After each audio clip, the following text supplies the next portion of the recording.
જો આ મારી બેનનો ભાણિયો છે અને આ મારું વસ્તાર છે. હાલ રસગુલ્લા ખાવા. હાલો એટલે ખા. દીકરીનો જન્મ થયો છે, રસગુલ્લા ખાવો છે. તમે ખાઓ. લે લે લે રસગુલ્લા ખાઈએ અમે.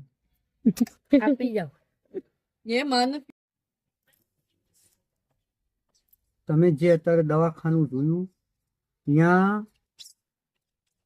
મારા બે છોકરાનો જન્મ અહીંયા થયો હતો. તો અત્યારે અમે આવ્યા છીએ મારી બેનને લઈને. તો અત્યારે મસ્ત હિમેશ હિમે બહુ ખુશી મનાવી છીએ અમે અને બહુ સારું કામ થયું. કાલ દશામાના 10મો દિવસ હતો. કાલ રાતે અમે આવ્યા હતા. કાલ રાતના અમે આવ્યા છીએ. તો અમે દશામાનું વ્રત રહ્યા હતા. તો આ પેલી વિડીયોમાં તમે જોઈ શકો છો દશામાનું અમે ઉજવણ જેવું મસ્ત સી કરી રહ્યા છીએ. તો અચાનક સી રાતે અમે જાગરણના દી સંકેત અમને થયો. જાગરણના દી અમને સંકેત થયો. તો અમે તુરંત અહીંયા ધાંગધ્રામાં અમે હાલા આવ્યા. તો અત્યારે ખુશનસીબની એક તમને વાત કેવી છે. મસ્ત એક દીકરીનો જન્મ થયો છે. દીકરીનો માતાજીના વ્રતના 10મા દિવસે દશામાએ દીકરીનો અવતાર ના દશામાએ દીકરી આપી છે 10મા દિવસે. એ જવાના પહેલે જ તે દશામાએ એમનું દીકરીનું વરદાન આપીને જ્યાં છે. તો દીકરીનો મારી બેનના ઘેરેસી પોઈન્ટ ગામમાં રહેશે. તમે આ બધી પિછલી વિડીયોમાં તમે મારી વિડીયોમાં જોઈ જ શકો છો.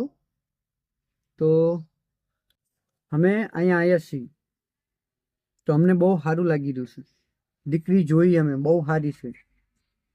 પર મારા બે છોકરાના જન્મ અહીંયા જ થયા હતા.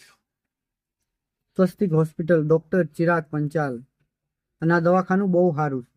બહુ બેસ્ટ દવાખાનું છે. ધાંગધ્રા તાલુકામાં આ દવાખાનું બહુ બેસ્ટ છે.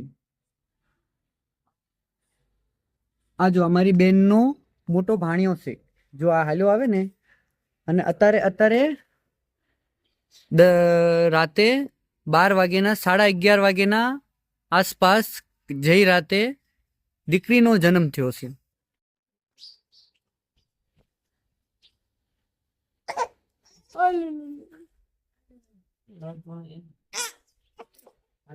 ખાલી સચિન જ લઉં છું.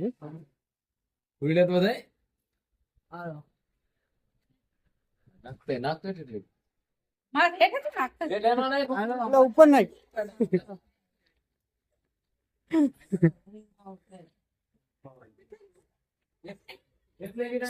સુમિત તો